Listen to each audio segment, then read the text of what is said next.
and tired. They get to watch the Animal Planet all at the same time. I'm tired of being humble. I'm tired of letting people think they got a chance. The tribal chief is head and shoulders above everybody.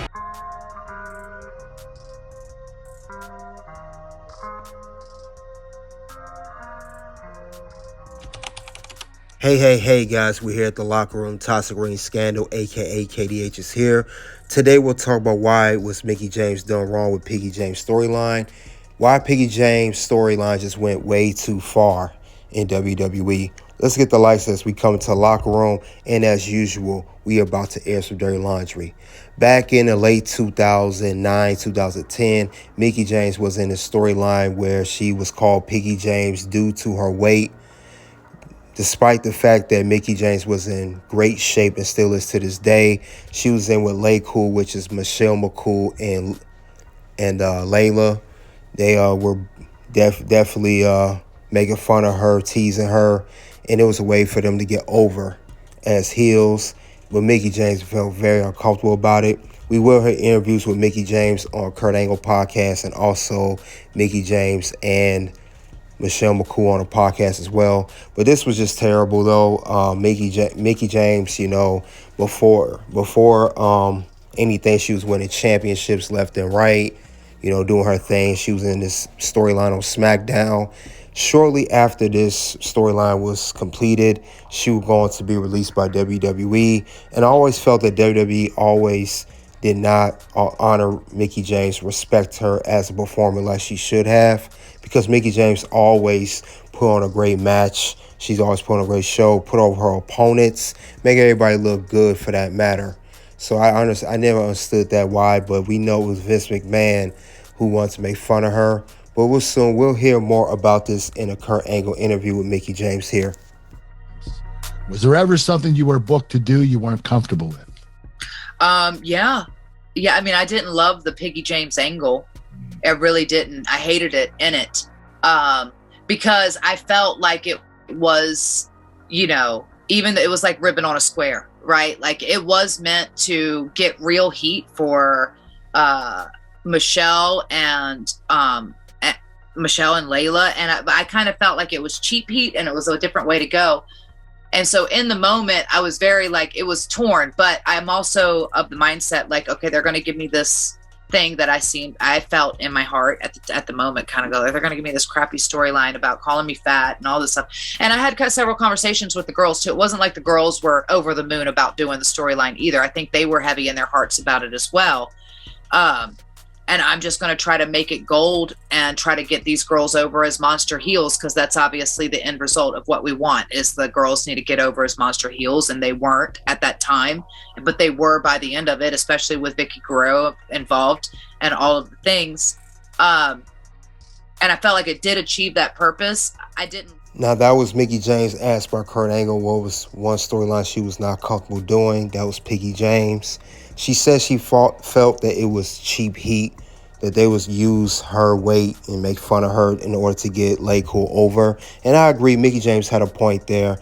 You could have done so many other things, but even though Mickie James, you know, she was a team player, still did what she had to do, even though she did not feel comfortable doing it, as well as LayCool of Michelle McCool and Layla. Now, she's soon going to talk about this again, this time with Michelle McCool together on GAW called Grown Ass Woman Podcast with Victoria and another woman on the podcast. Let's check that out here.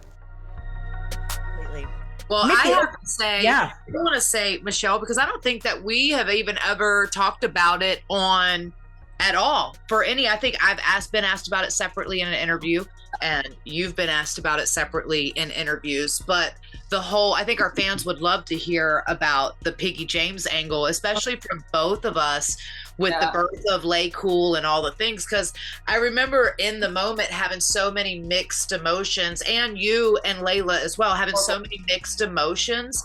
But I don't know if you've had this happen since, but even one of our ladies who's a big contributor to the show, Ella, and she goes, it was that storyline that gave me confidence.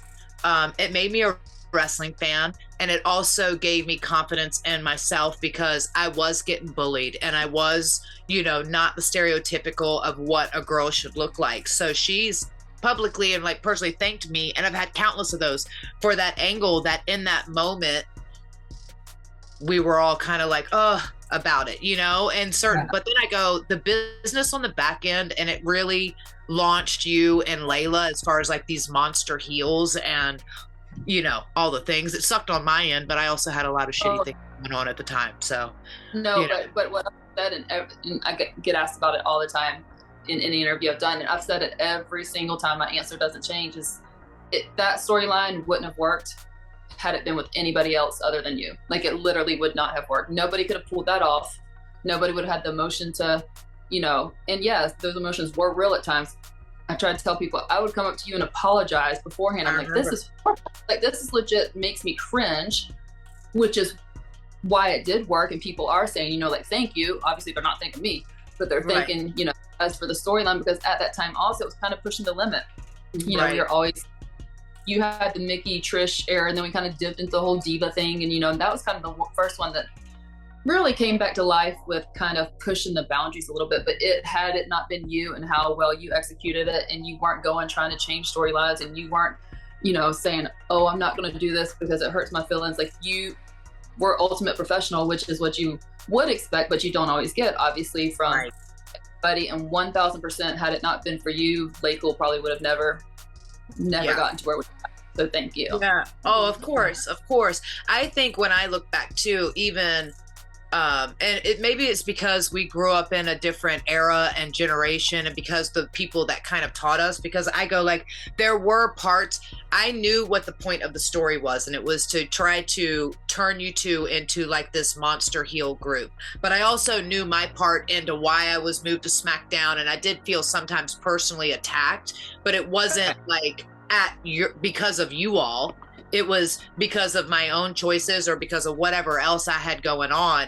And it sucked because I got, after that story, from a personal standpoint, I got let go shortly after that. And so there wasn't really any like comeuppance, or like there wasn't that part of the payoff. There were certain aspects, but it was still like a very talked about story. And I think it really resonated with a lot of people because you're talking about a real life issue.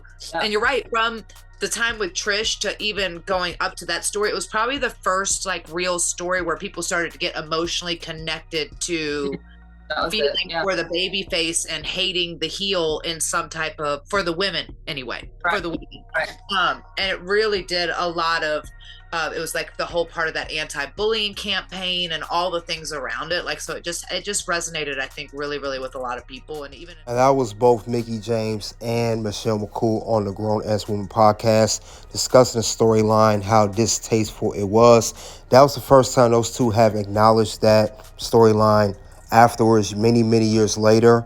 Now, that was back in, I want to say, maybe 2022. So maybe 2.5, close to 3 years ago.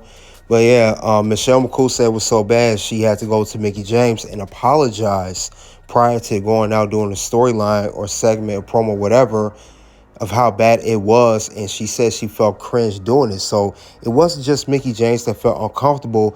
We heard Michelle McCool feel the exact same way. And she said she gets approached many, many times about it. Now, we've heard Michelle McCool talk about this recently on Chris Van Fleet when she did an interview with him. And she said the exact same thing she said in that podcast, that she was not comfortable with it. She thought it was mean.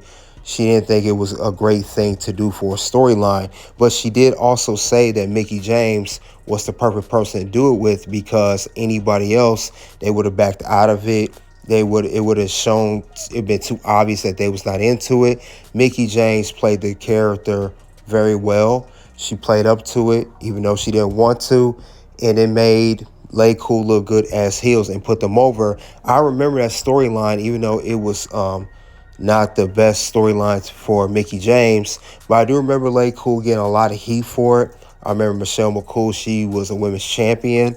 I remember all of that, and she feuded with Mickie James over that championship on the SmackDown brand back in the late 2000s, as they was in the PG era, as they was done with the Ruthless Aggression era. So it definitely was crazy though, but I'm glad that, you know, both women understood the assignment. They both stood on business. They did what they had to do. And there's no real life animosity towards one another. Mickie James has no animosity towards Michelle, McCool, and Layla, and vice versa. They have no animosity towards Mickie James, meaning Michelle, McCool, and Layla. So I'm glad that everybody's on board with it, that they had to do. We all know who the real culprit is, who put this together, the one and only Vincent Kennedy McMahon. So we know that storylines like this today in modern day era would not work because of the whole anti-bullying campaign that WWE promotes. We are in social media era, cancel culture, you name it, it wouldn't work today. So this was obviously a different time where they was able to touch on this subject without any too much backlash from internet or from sponsors or anything. Because WWE, the sponsors, let alone internet, would not go for this kind of storyline. It will make the company look bad in a bad light. I don't see them ever doing anything like that of any nature. Now, they did touch on it, don't get me wrong. I am aware of the Maxine Dupree, Ivy Now storyline, but they touched on it very briefly. It was not an ongoing storyline like this storyline with Mickie James and LayCool was. Nowhere near to that magnitude. But they did touch on it, and once they did touch on a little bit, they left it alone quietly because WWE would never, they can't do stuff like that anymore in the world we live in, because in real life there are children and others who are being teased or whatever. So they want to make sure that they are anti-bullying, no bullying allowed. Everyone, you know, treats each other with fair respect and everything of that matter. And that's all I have for why was Mickie James done wrong with Piggy James storyline. And we're talking about the Piggy James LayCool storyline with Michelle, McCool, and Layla. And also V Guerrero that was mixed in too. You guys let me know if you remember the storyline. You're now aware of it. Did you like it or not like it? I would like to hear your comments. Soon to videos will pop up, guys. Click the links below. Until then, you already know what it is at this point. OUT.